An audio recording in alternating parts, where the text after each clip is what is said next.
In this video, I will unpack the similarities and differences between condominiums, townhouses, single family or detached homes, and multifamily properties. These are the most common types of residential properties that buyers and sellers are most often seeking to buy or sell. I always like to start off my videos with setting the playing field, kind of giving a baseline understanding so that we're all on the same page. So let's start with basic definitions for each style of these homes.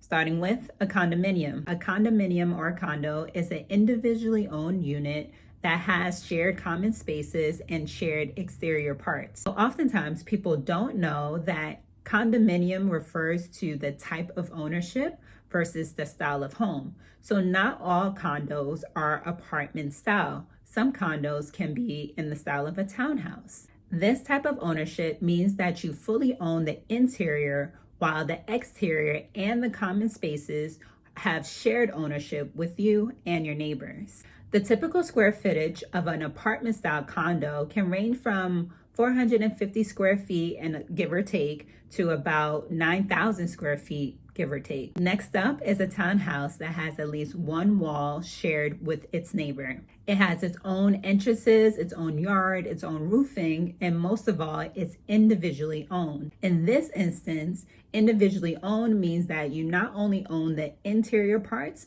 but also the exterior parts of the home. And in most cases, even the land itself. Some condos can be in the style of a townhome. So some townhomes may have not only an HOA fee, but they may also have a condo fee. Most often they either have one or the other. Sometimes they have both, but that tends to not be the case. However, with an apartment style condo, they can not only have the condo association fees, but it may also have HOA fees on top of it. Honestly, more likely than not, an apartment style condo will have both of those fees, while a townhouse will have just one or the other. And the fees for a townhouse, when it comes to those association fees, are typically less than that of an apartment style condo. The square footage of a townhouse can range from 500 or so square feet to about 10,000 or so square feet. Next up, a single family home. A single family home, also known as a detached home, a freestanding home, or a private residence, has one defining characteristic: no shared walls. This means private ownership of the building in itself and also the land in most cases, as well as ownership of the outdoor spaces. The typical square footage for a detached home can range from about 600 or so square feet to 30,000 square feet or even more. Last but not least, a multifamily property. This type of residential property has two separate housing units. So each unit has its own kitchen, its own entrances and exits, its own living space, bedrooms and baths. And for it to be considered a residential multifamily, there are at least 2 units in one single building, and it can go up to 4 units in that same building. If you have 5 units or more, that's considered a commercial space, and it has a whole different set of rules and regulations. The typical square footage for a multifamily can range from about 800 or so square feet to 40,000 square feet or even more than that. All these homes I mentioned have much more in common than you may have originally assumed. For example, these homes, all these styles of homes, are financially accessible to not only first-time home buyers, but also seasoned investors. The sales price of each of these homes also tend to overlap with each other. So given a single-family home, generally, these homes are priced higher or expected to be priced higher than the other styles of homes, like an apartment style condo or a townhomes. But there are condos that compete with the pricing of a single family home and vice versa. Additionally, each of these styles of homes have the ability to appreciate over time or grow in value over time. The rate in which the value increases over the same time period can vary from the apartment style, can vary from the style of home or the location and just the property in itself. But in general, all of these styles of home have the ability to appreciate or even depreciate depending on the market. Another thing that all these homes have in common is that they're all subject to property tax, home insurance, home warranty, water and sewage deferment costs, maintenance and repairs, and costs for services such as snow and trash removal. Also, when you're getting ready to either buy or sell these types of homes, they go through the same process for the most part. If you're ready to buy, generally the first step is to go through the pre-approval process or just get your finances in order. Then you will begin your house search. So searching for that property that matches your wants and your needs. After that, you'll go through negotiating and submitting an offer. And hopefully, if all goes well, for the home that you ideally want, that offer is accepted and you are able to ratify that contract. So depending on the terms of the contracts, these next steps can vary from deal to deal or transaction to transaction, but they generally involved going through home inspection, title and appraisal, and making sure this financing is fully secured.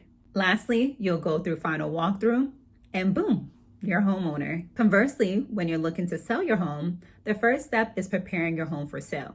So that's either consulting with internet resources or a real estate agent or broker to understand what it takes to sell your home and for what price, and to go through your marketing plan. Next, you'll go through prospecting buyers, go through the negotiation phase, and at the end of this, hopefully you come to terms or find offer terms that are agreeable to both parties and accept the offer. Similar to the home buying steps, the steps after this vary from transaction to transaction, but generally they involve going through home inspection and going through the appraisal process. Lastly, you'll go through the final walkthrough and boom, your house is sold.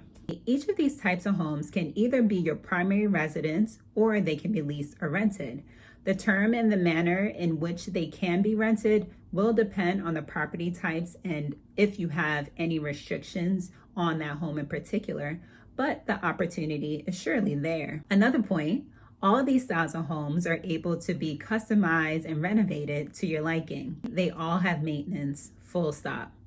Now, the extent to which you need to maintain the home and how much help you will have in maintaining the home will depend on the property type, but all homes need maintenance. Now that I've compared these homes in a way that they're similar, I want to talk through their differences, but I want to talk through these differences across 3 different categories. One's the sales price and the fees, 2, the lifestyle and maintenance of these homes, and 3, the limitations. The sales price of an apartment style condo and a townhome can compete with each other because they tend to fall around the same price range. However, generally speaking, if you are stacking an apartment style condo with a townhome in the same community with the same upgrades built around the same time, the townhouse is likely to be more expensive than an apartment style condo. Condos are subject to both condo fees and HOA fees. More likely than not, a condo will have both of these fees, but in some instances, they will only have one. A townhome, on the other hand, may not have either of these fees. More often than not, they could have one or the other. So townhomes can have a condo fee or a HOA fee. However, it's not likely for a townhouse to have both of these fees attached, but it can happen. Condos and townhomes are also subject to additional fees called special assessment fees. So these are fees that are assessed when there are special needs, such as a major expense, like a roof needs to be repaired, or you're adding a gate to make your neighborhood a gated community. Or it can also be used for legal fees, like lawsuits against the HOA. Both condos and townhomes can have lifestyles that are less maintenance than a single family home. With you paying an HOA or a condo association fee, you're essentially paying for someone to help maintain your home. This includes helping to maintain the exterior home, like taking care of the lawn, and giving you access to amenities such as pools, gyms, clubhouses, basketball courts, playgrounds, and having snow and trash removal. This helps to alleviate some of the responsibilities of being a homeowner. Condos tend to be more concentrated in more densely populated areas and cities. You may also find them in mixed-use developments, so areas where you have both businesses and residential properties in one. And you may find condos in resort-like or kind of vacation-like areas. These can be great for young professionals, downsizers, first-time home buyers, retirees, or people who want to own a home but just don't have the time or the attention span or the ability to maintain too much of a home. And they just prefer low maintenance living. Townhomes are often found in the suburbs and small planned communities, and they can be great for first-time home buyers, downsizers, those that want a house with a little bit more space but not the full responsibility of a single-family home, or just for small families. With apartment-style condos, you share a little bit more, so you're a little bit more cozy with your neighbors than townhouses, and you also don't have yard space. You tend to not have yard space. Also, is generally a smaller unit and is in close proximity to the city. So for my city girls and city boys, yeah. With townhomes, you share a little bit less than apartment-style condos. However, you have a little bit more maintenance when it comes to the exterior of the home, like taking care of the lawn or the siding or the roofing and your gutters. But sometimes this can be taken care of with the HOA. However, with a townhouse, you get a little bit more privacy, plus you have the ability to build a little bit more of a community, and you have more square footage. You usually have multiple floors. So it gives you a little bit more space. You get a little bit more maintenance, but you also get a little bit more space and more of a community living lifestyle. And on top of that, you may share the same amenities that apartment style condo owners have. I mentioned some of the limitations that comes with these styles of homes, but there are others that are related to federal and state laws that apply for these types of home, but also apply across the board. Some of these limitations are more regulated to your HOA and your condo association. And as I said, some of them are related to the legalities or state, and some of them are related to state laws. As a reminder, condo association and HOA set community guidelines for homeowners to follow. Please note that if you choose to not follow these guidelines or you choose to not pay your HOA or condo association fees, HOAs do have the legal right to fine you, to take you to court, and to put liens onto your home. And when liens are placed on your home, it makes it much harder for you to sell your home, or you have to take care of that lien before you even have the option to sell your home. Some of the guidelines that HOA and condo associations may have is if you can have shorter term rentals. More likely than not, you're at least allowed to have longer term rentals, but they dictate the terms of what those rentals can look like. They also can determine if renovations have to be approved by the board. There could be guidelines if there are pets allowed and what types of pets. There may also be noise restrictions or quiet hours. And there may be guidelines for common area use. Some of the legal restrictions can include guidelines on shared walkways and driveways, or how many occupants are allowed to stay at a home in any given time. All right, moving right along to single family homes. So the sales price of single family homes are generally higher than condos and townhomes, which logically makes sense, but there are instances where single family home prices can compete with that of a condo or a townhome. Outside of the standard fees that are required for any type of home, like insurance, property taxes, maintenance, repairs, single family homes typically don't have an HOA. Majority of single family homes, especially in Maryland, don't have an HOA. However, some do. And with those HOAs, there is a small fee, which is typically less for a single family home than the other styles. Sometimes single family homes are subject to special assessment fees, but this is rare. This style of home tends to have higher repairs and maintenance. Overall, because the size of a single family home is generally bigger than the other styles of home, that also means that the maintenance and the repairs that comes with this home can also be more costly. Oftentimes, you can find these styles of homes in more suburban or rural areas. So if you're looking for a little bit more peace and quiet, some tranquility, some more grass, more fresh air, it might be the style of home for you. So out of all the styles of homes, this one comes with the most privacy. It also offers the most yard space. And best of all, you have the flexibility and ability to do to your home as you please. You can renovate it as much as you want to. You can knock down walls. You can completely change the whole look of the home or the structure of the home. You have much more freedom and less restrictions when it comes to this home. So I mentioned the maintenance of this home can be a little bit more costly. It looks like it has similar maintenance that you will have with a townhome or a multifamily home, but it just could be more costly depending on the square footage of your home and the type of home that you have. So some of the things you'll have to maintain is the lawn, security, which is self-managed, pest control, HVAC, plumbing, the electrical systems, all those internal systems inside the home, and your appliances. Okay, so there are a lot of opportunities and a lot of perks with having this style of homes, but there are also some limitations. For example, a higher mortgage. All expenses fall on you. It can be a slow path to building wealth than a multifamily home, since there isn't passive rental income coming in. And there could be zoning restrictions, so you may not be able to use your single family home as a business if you wanted to, depending on the zoning laws in that area. All right, on to the last home, multifamilies. So the sales price of a multifamily logically can be a little bit more pricey than all the other styles of homes. But similar to the other styles of homes, they can also kind of compete. So a multifamily can compete with the price of a single family home and sometimes even a townhome. So in addition to the sales price, other fees associated with this type of home are the typical home maintenance fees. So again, your insurance, your taxes, your maintenance fees, but you also have other fees. There are property management fees if you get a property manager, or if you take on that responsibility in yourself, there's still fees to manage the property in itself.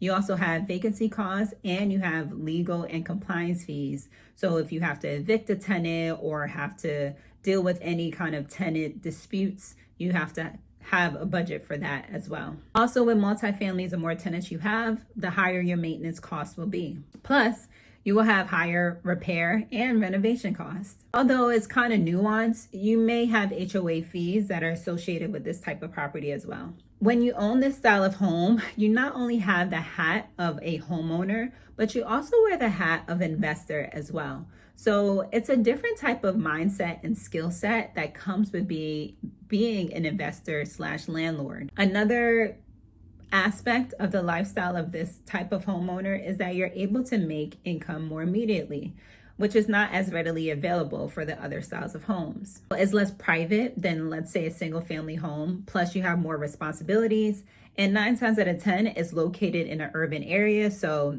goodbye to your space and say hello to neighbors. In addition to all the maintenance that comes with being a regular homeowner, you also are responsible for the tenants and property management, tenant repairs and upgrades, common area upkeep, legal and compliance documentation upkeep. Your property is subject to more wear and tear just because you have a higher turnover of occupants and people living in the home. If that didn't sound wild enough and like a lot, there's a few more limitations that comes with this style of home. For example, you have higher upfront costs than a single family home. You have higher property taxes and insurance.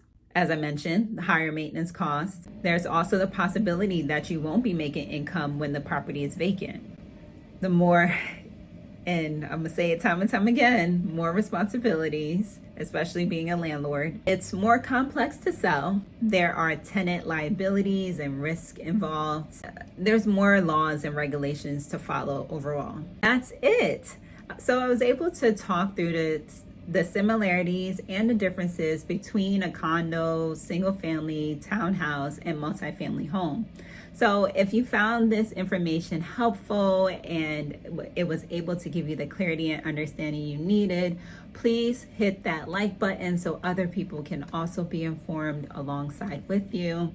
And before you go, I have one more point. I do want to talk through the resale value, or your ability to resell the home after it's all said and done. For apartment style condos, they tend to appreciate a little bit more slowly than the other styles of home. Although you may start off with a lower sales price, over, let's say, a 10-year period, the appreciation of that home is much slower generally than a detached or a townhouse. For townhomes, the ability to appreciate really does depend on the condition and the style of the home, but it's generally better than apartment style condos. So if you have a townhome that's in good condition, in a good location, has a relatively non-restrictive HOA, and has decent square footage, you have a good chance to make a pretty penny off of that property. Now on to detached homes. With this style of home, you have the greatest potential to get appreciation. It's the most popular style of home. It offers more financial options, more flexibility, and has limited restrictions. With multifamilies, they also do have the potential to appreciate greatly, especially in areas with high rental income. The rental income is the main determinant factor to investors or potential homeowners about the value of that home. With this style of home, you have a higher chance of selling it if it's income producing and is consistently income producing over time. And even when house prices dropped, this style of home can still hold its value as long as that rental income stays consistent. However, you have a much smaller pool of buyers, as this style of home mainly appeals to other investors and not just general homeowners. Remember that selling a home is dependent on the property in itself, the market, and the seller's motivation. Real estate involves a complexity of different factors, and there isn't always a perfect science or a perfect way to mold the picture together to get everything that you want or need. There is a level of compromise, a level of give or take. But if someone else was able to do it, you're able to do it as well. So don't let the process overwhelm you or discourage you or make you feel like it's impossible. It is possible. Just seek advice. Continue to be educated as you are seeking more knowledge, and as you're seeking more knowledge, it will help you gain more confidence in the decision that you're making. And just know that if there's a will, there's a way. See you in the next video.